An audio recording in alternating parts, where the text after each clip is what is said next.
자, 오늘 본문을 읽다 보면 중요한 단어가 나옵니다. 하나는 창세전에 우리를 선택하셨다라는 것이죠. 그리고 하나님께서 창세전에 우리를 구원하기로 작정하셨다라는 것입니다. 그래서 오늘 우리가 하나님의 구원의 예정과 선택이라는 주제를 살펴보기를 원하는데, 이 예정과 선택은 많은 논쟁의 주제들을 가져옵니다. 가령 하나님께서 이미 구원받을 자를 정해 놓으셨다면 꼭 굳이 전도해야 되는가? 근데 성경에는 전도하라 그러거든요. 이게 모순되는 것 아닌가? 하나님이 선택이라면 내가 예수 믿기로 한 나의 의지는 의미가 없는 것인가? 더 나아가서 하나님이 누군가를 선택했다면 그럼 선택받지 못한 자 입장에서 하나님의 주권적인 선택은 굉장히 불합리해 보이거든요. 불공평한 분처럼 보이거든요. 이런 논쟁이 계속되어 왔다라는 사실이에요. 근데 이런 논쟁, 이러한 질문에 무엇을 가지고 답해야 될까요? 성경에 말씀하는 것이 모든 질문에 대답이 되도록 하게 하셨다라는 거죠. 그래서 결국 어떤 결론이 나오냐면, 인간의 구원은 하나님의 예정과 하나님의 선택, 하나님이 하신 것이다 라는 결론이 나오죠.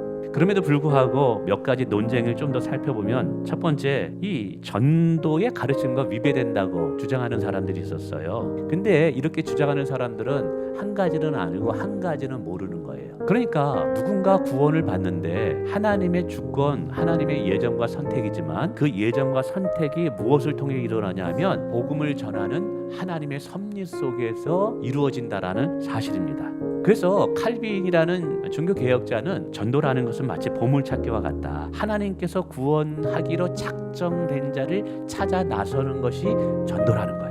그래서 이 전도라는 것은 예정론이 전도를 방해하고 못하게 하는 것이 아니라 오히려 더 담대하게 하고, 그리고 전도에 대해서 확신을 갖게 만든다는 것이죠. 내가 말했을 때, 복음을 말했을 때 그 사람이 반응하고 성령님께서 하신다라는 사실이에요. 또 사람들이 말합니다. 예정과 선택을 하면 인간의 자유의지는 그럼 무시되는 것이냐. 인간의 자유의지와 하나님의 예정과 선택은 왠지 계속 충돌돼서 모순되는 것처럼 보여질 때가 있어요. 근데 우리가 여호수아를 읽다 보면 아간이라는 사람이 하나님의 것을 돈을 훔쳐버립니다. 그래가지고 이스라엘 백성들이 많이 죽습니다. 그때 하나님께서 뭐라 그러냐면, 누군가가 하나님의 것을 훔쳤기 때문이다.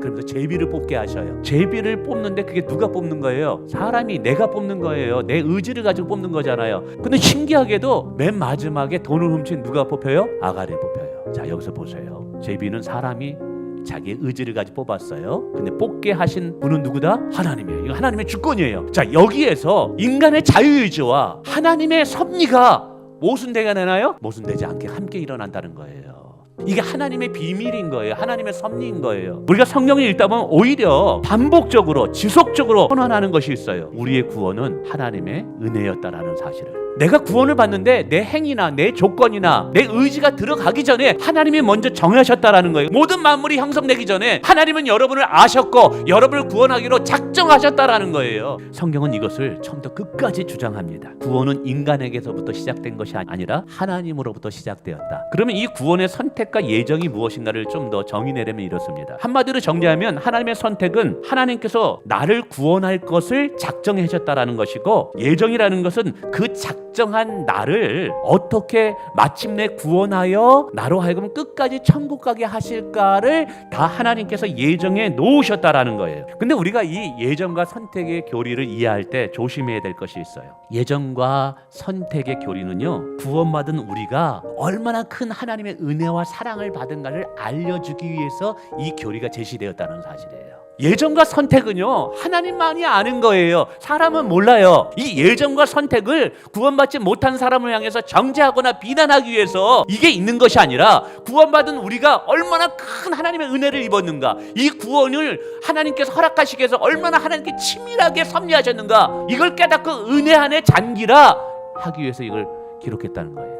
두 번째는요, 예정과 선택은요, 인간의 노력이나 공로가 아니라 하나님의 주권적인 은혜임을 강조하기 위함이라는 거예요. 창세전에, 세상이 생기기도 전에, 내가 태어나기 전에 이미 나를 사랑하기로 작정하신 하나님의 은혜 때문에 우리가 이 자리에 있는 줄 믿으시길 바라겠습니다. 뿐만 아니라 다른 사람을 판단하지 않을 수 있다니까요. 우리는 깨달아야 돼요. 창세전에 나를 선택하신 것은 하나님의 은혜 때문에, 내가 구원을 받았기 때문에, 나도 하나님의 은혜가 아니었다면 저 사람처럼 될 수 있었을 거야 라는 자각을 가지고 있어야 돼요. 그리고 마지막은 오늘 6절에 나와 있는 것처럼 그 은혜의 영광을 찬송하게 하려 함이라. 마지막으로 이 하나님의 예정과 선택의 교리는 우리에게 어떤 은혜를 주시는지 아세요? 간략하게 몇 가지만 이야기하겠습니다. 첫째로 우리의 구원은 취소되지 않는다는 확신을 가질 수 있어요. 두 번째, 나는 우연한 존재가 아님을 깨닫게 됩니다. 나의 존재는 영원히 하나님의 관심의 대상입니다. 마지막, 나의 미래는 아름답다는 거예요. 여러분의 미래는 아름답습니다. 여러분의 능력 때문이 아니라 여러분을 붙잡고 있는 그 선택과 예정의 섭리 때문에 여러분의 인생은 아름다울 수 있다는 사실이에요. 말씀을 맺습니다. 오늘 구원받은 우리에게 하나님이 우리에게 얼마나 관심이 많으신가, 우리를 향해서 얼마나 큰 사랑을 가지고 계시는가. 그리고 우리의 구원이 우리의 행위로 얻어진 것이 아니라 우리가 행하기 이전에 하나님이 택하셨기 때문에 얻어졌다는 걸 깨닫게 하므로 하나님께 감사하며 하나님께 영광을 돌리기 위함인 것을 기억하시길 바랍니다. 그리고 그 확신과 믿음 속에 살아가시기를 주님의 이름으로 축원을 드립니다. 아멘.